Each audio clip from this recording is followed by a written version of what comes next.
Buenas noches, bienvenidos a Observatorio Cotidiano en su mirador de la economía política. Vamos a hablar hoy, vamos a reflexionar sobre el debate de ayer y después. Está con nosotros en esta tarea el doctor Armando Sánchez. Armando, gracias por acompañarnos. Buenas noches. Armando es economista, inclinado a los números y a la econometría, y es actualmente pues flamante director recientemente designado por la Junta de Gobierno del Instituto de Investigaciones Económicas de la UNAM. Así es. Y está conmigo también mi colega y amigo Enrique Provencio. Enrique, gracias por seguir en este seguimiento. Sí. El debate, ¿qué estuvo a la altura de tus expectativas, Armando? Sí, bueno, sí, buenas noches, gracias por la invitación antes que nada. Bueno, yo creo que el debate estuvo a la altura, digamos, pero no hubo las propuestas, no hay no se puede ver un proyecto integral, ¿verdad? Se ven propuestas diferentes, acciones de política, pero no podemos ver algo integral y sobre todo haciendo énfasis en el principal problema de México, que viene siendo la ausencia de crecimiento económico sostenido y la desigualdad, cómo resolverla.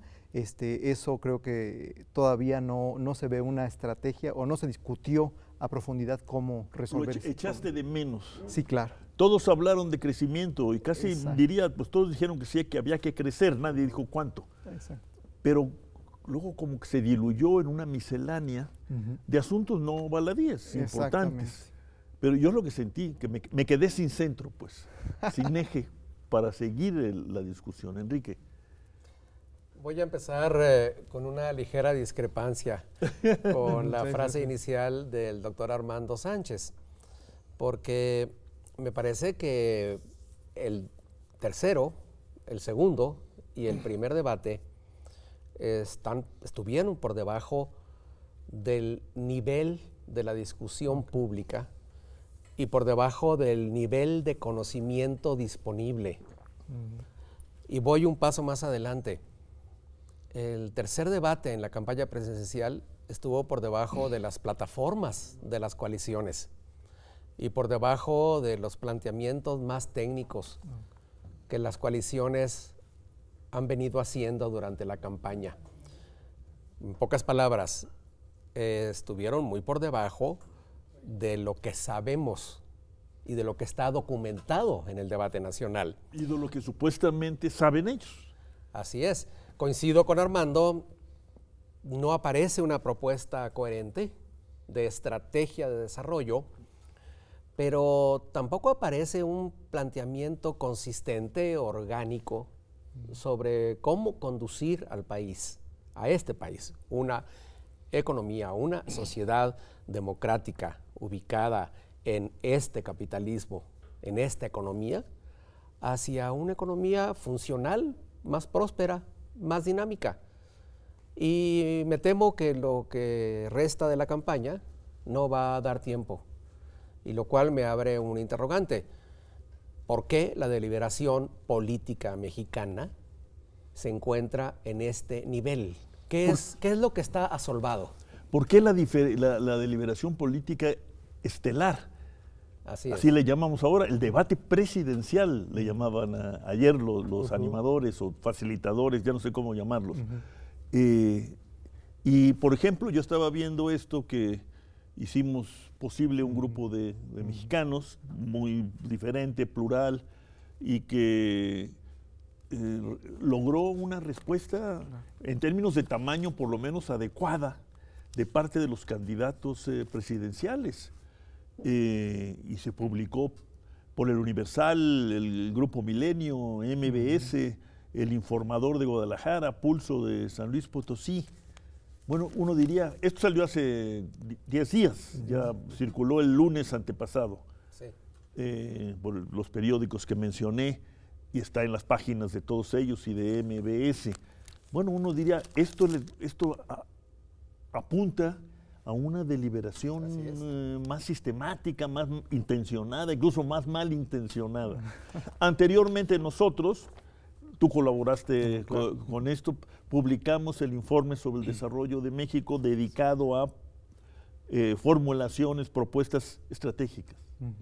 E hiciste una serie de estimaciones y corridas, les llaman ustedes, de tu modelo, para examinar la trayectoria de bajo crecimiento de la economía mexicana. En efecto, ese por más que queramos, pues tenemos que rendirnos a la evidencia de que no formamos parte del contexto de los candidatos. Supongo que sí de los equipos. Exacto. ¿Qué diría? ¿Reiteramos? Tú examinaste la trayectoria de bajo crecimiento. Claro. Y frente a ella haces una serie de sugerencias, propuestas. Sí. ¿Las mantienes después de anoche? Sí, no, yo creo que definitivamente el escenario base es ese de bajo crecimiento, ¿no? Para la economía mexicana, no más del 2%, 2.3% en los próximos años, una inflación de 4%, ¿verdad? Todo esto es en un escenario inercial, que al final del día se necesita tomar acciones de política económica, política fiscal, monetaria, ¿verdad? Que estén coordinadas para lograr superar esa inercia. De otra manera no va a haber cambio en la economía mexicana y no vamos a poder superar la desigualdad, ¿verdad? Sin generación de empleo, que la promoción de esas políticas podría impactar, ¿no? ¿Y cuáles serían, Enrique, las implicaciones sociales de que esto se mantenga, esta trayectoria de bajo crecimiento, esta inercia? ¿Qué implica para la sociedad? ¿Qué implica para tu tema preferido, para el desarrollo sustentable o sostenible? ¿Qué quiere decir para el cambio climático y el cuidado del entorno? El escenario inercial que describe Armando, en efecto, proyecta un lento, un cuasi estancamiento de la economía mexicana hacia el 2025 y más allá, de hecho, en el cual no parecen estar haciendo mella las reformas estructurales aprobadas en 2013 principalmente y que empezaron a operar en 2014. Y que, por cierto, son un tema que sí hace diferencia en el planteamiento de las campañas presidenciales, porque a grandes rasgos se observa que hay una confianza en una de las coaliciones, en concreto la que encabeza el PRI, en el que las reformas de 2013 van a dar resultados los próximos años, versus otros planteamientos que no confían en que eso ocurra. Ahora, con un escenario de tan bajo crecimiento, manteniendo todo lo demás constante, como se acostumbra en los modelos de equilibrio parcial, aunque el de Armando no es precisamente de equilibrio parcial, es algo más sofisticado. Lo que se puede observar es que con ese bajo crecimiento se van a mantener las tendencias del empleo y las tendencias del crecimiento del ingreso. En consecuencia, si se mantiene esta concentración de los ingresos salariales versus los excedentes o ganancias de la economía, no hay una posibilidad de que se reduzca la pobreza y que se reduzca la desigualdad. Pero aún más, este escenario de bajo crecimiento supone que la inversión pública se va a mantener en un nivel 21%. Muy bajo, que la inversión total de la economía se mantiene alrededor de 21%. Sí, y aquí estás estimando que la inversión pública crecería por debajo del 1%. Es decir, prácticamente en el mejor de los casos, con este escenario que tenemos, hacia 2025 la inversión pública apenas andaría como por los niveles que tenía en 2013. Es decir, el escenario, en pocas palabras, es un escenario que a pesar de que es en efecto la tendencia, es desde el punto de vista social inaceptable. Y ese es un punto que creo que en los debates que todavía pueden darse antes de la elección debería ser atendido. ¿Cómo vamos a hacer como país para cambiar esa inercia? Y creo que ese es un punto que no fue explorado ni explotado en el tercero de los debates, ¿no? ¿Por dónde empezarías, Armando, para conmover a nuestros interlocutores aspirantes al poder constituido y a quienes los acompañan, pero yo diría a la opinión pública también. No parece estar muy consternada la opinión pública por esto que tú llamas el problema principal, que es la falta de crecimiento. ¿En qué pondrías énfasis, suponiendo que en efecto, a pesar de todo, o gracias a lo ocurrido anoche, la opinión pública se pone en estado de alerta, se sensibiliza? Yo creo que lo que hay que ver en la economía mexicana es el nivel de desempleo, ¿verdad? Jóvenes que no están teniendo acceso al mercado de trabajo y que posteriormente pues no tienen acceso a todas las posibilidades para poder superar la pobreza. Entonces yo creo que es lo que hay que hacer, hay que tener muy claro, tenemos capacidades desocupadas en la economía mexicana y que habría que hacer una política agresiva para emplear no solo a las personas, a los jóvenes, sino también toda ese equipo industrial, el campo, ¿verdad? Todo esto, reactivar la economía requiere que el gobierno tome la decisión de un cambio en la política orientado a emplear esas capacidades. Y además también no dejar de pensar que estamos en un mundo globalizado en el cual hay que también competir externamente. ¿Y cómo lo hacemos compatible esto que estás proponiendo con esta suerte de consenso pasivo de los los cuatro? Porque el señor de Nuevo León, de Monterrey, Jaime, pues fue el más agresivo diciendo, no solamente no voy a aumentar impuestos, los voy a bajar, dijo. ¿Eso es compatible, esta estrategia, este impulso, con este consenso en torno a la política fiscal? Claro, la política fiscal se debe de cuidar el equilibrio, no caer en una crisis, ¿no? Pero sí se puede hacer reacomodos en el gasto, en la estructura del gasto, hacer una reforma fiscal obviamente progresiva, que genere más ingresos para el gobierno y se puede hacer un mayor gasto, ¿no? Y es importantísimo el gasto en infraestructura pública, como mencionaba Enrique. Vamos a examinarlo después de la pausa. ¿Cómo no?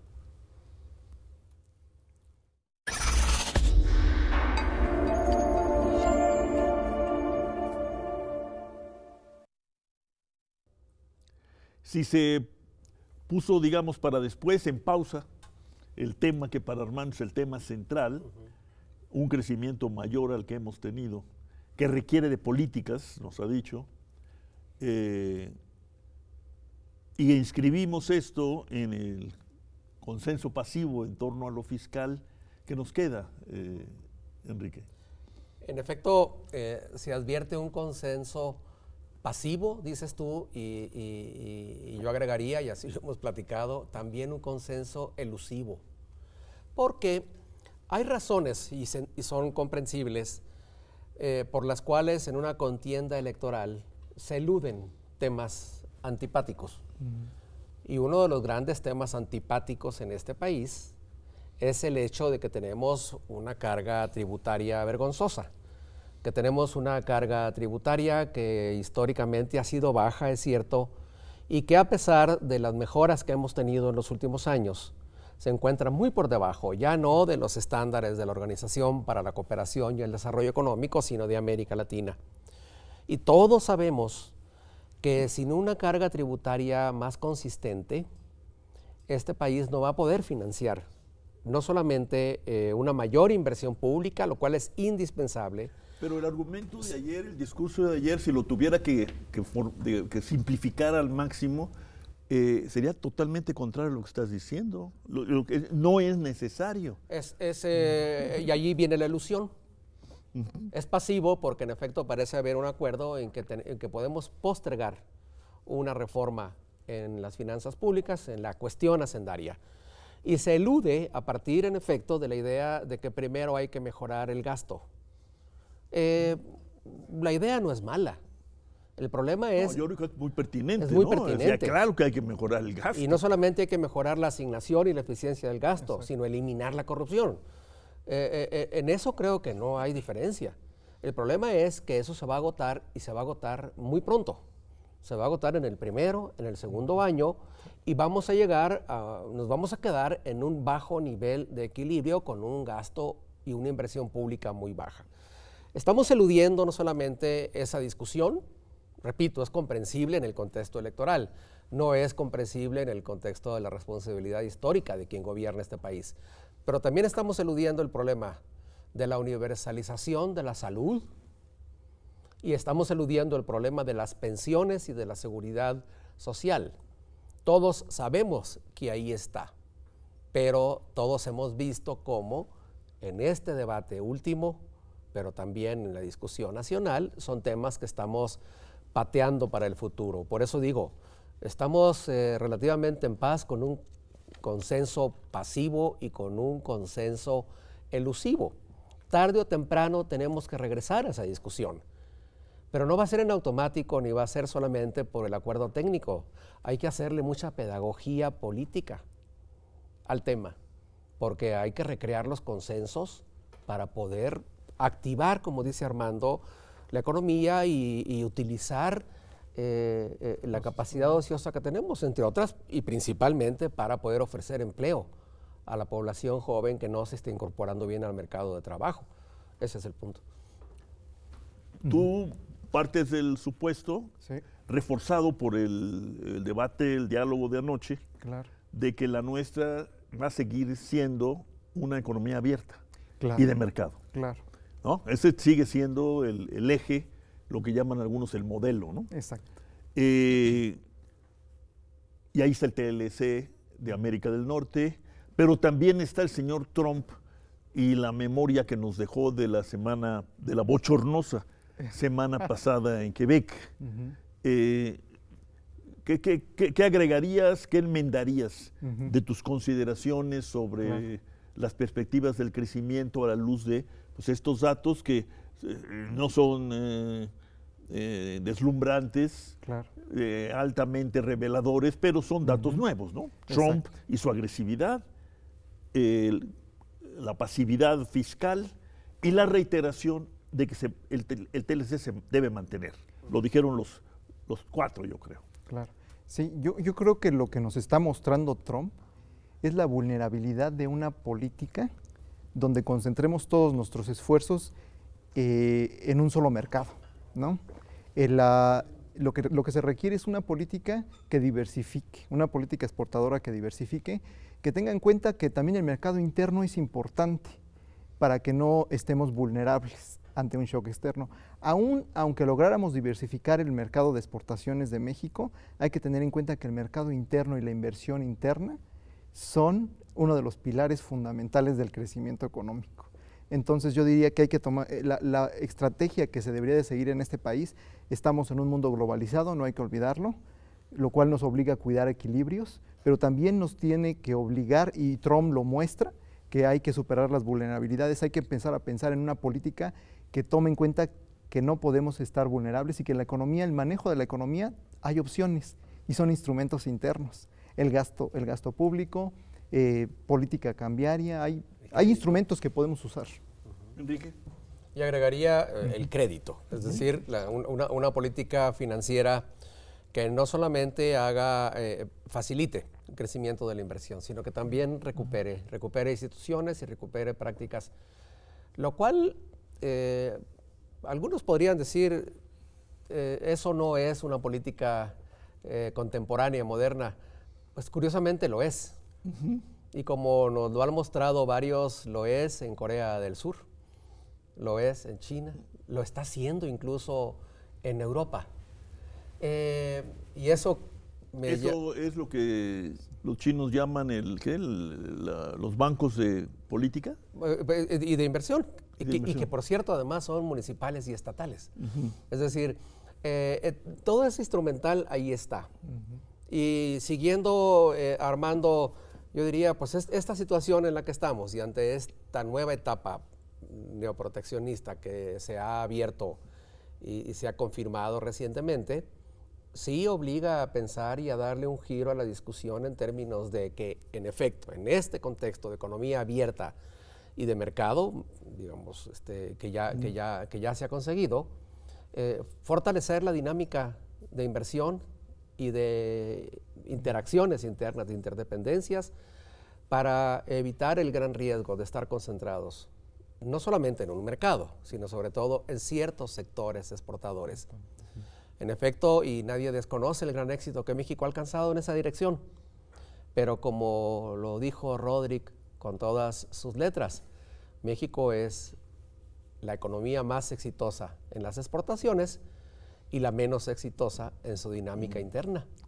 Completemos el éxito con una dinámica interna exitosa. Hay que promoverla, no va a ser automática. Y ese es uno de los grandes puntos del debate que sigue, ¿no? El debate que debíamos tener. Creo yo que sí. Estoy casi terminando, Armando, Enrique. Hay un invitado que siempre es impertinente. Yo lo sentí ayer, a pesar de que sí se mencionó, se tocó el tema, pero está todo el tiempo por ahí como invitado de piedra, que es el tema salarial. Ya lo mencionaste, tú también. Sí. ¿Por qué no cerramos con eso? Sí. Tampoco es tan sencillo decir que por decreto vamos a aumentar los salarios contractuales. Alguna vez se hizo y no nos fue bien. Exacto. Todos parecen coincidir en que el mínimo sí debería tocarse a la alza. Pero ¿qué más diríamos en estas circunstancias rumbo a la constitución de un nuevo gobierno, ¿no? Sí. Es imperante que en México haya una redistribución del ingreso. Ahí los salarios juegan un papel y si se redistribuye más vamos a tener un mercado interno pujante que va a generar crecimiento económico. Y si a eso le añadimos una estrategia exportadora exitosa, tendríamos una mezcla de política que generaría crecimiento económico y efectivamente el trabajar, digamos, distribuyendo el ingreso, generando inversión pública, yo no creo que sea una política vieja, es algo que está presente en el capitalismo, así funciona el sistema, no se están retomando políticas de hace 3 décadas, sino políticas que siempre van a ser vigentes en las economías capitalistas. Enrique. En efecto, el tema de los salarios, de los ingresos, y en particular de los salarios, parece tener más acuerdo. Y es algo que creo debemos celebrar.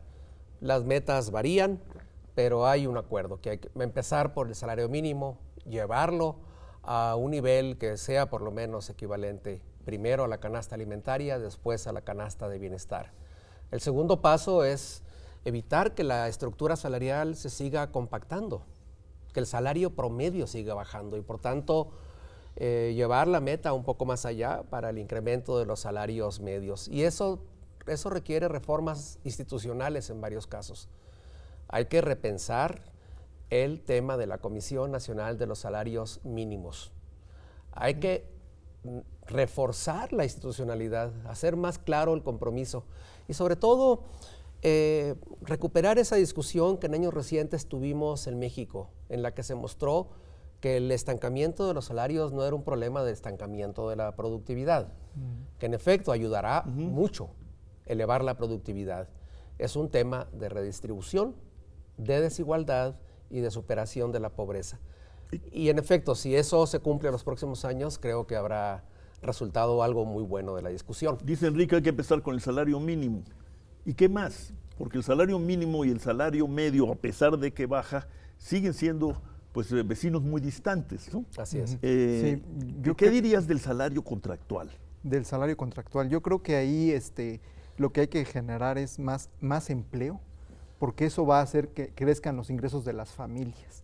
En la medida en que seamos exitosos en generar más empleos, va a haber más salarios en las familias, un incremento salarial y eso se traduce en más crecimiento económico y al final es un elemento dinamizador. Entonces yo creo que todo se debe de enfocar en el diseño de políticas que generen ese empleo y es la manera de empezar a trabajar contra la desigualdad.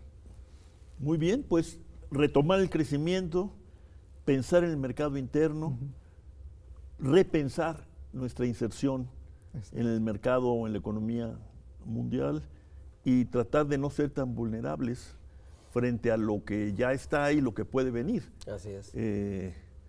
La señora Merkel le dijo a sus paisanos de la Unión Europea, o nos unimos o nos pulverizan. Es un entorno dramático ya, ¿no? Pues vamos a ver, vamos a seguir la pista a las últimas discusiones y escaramuzas rumbo a la elección presidencial y sobre todo, pues pues preparémonos para montar una discusión más de fondo, más serena, pero también más ambiciosa. Así es. Muchas gracias, Enrique Gracias. Provencio. Armando Gracias. Sánchez, muchas gracias. Gracias a ustedes, buenas noches.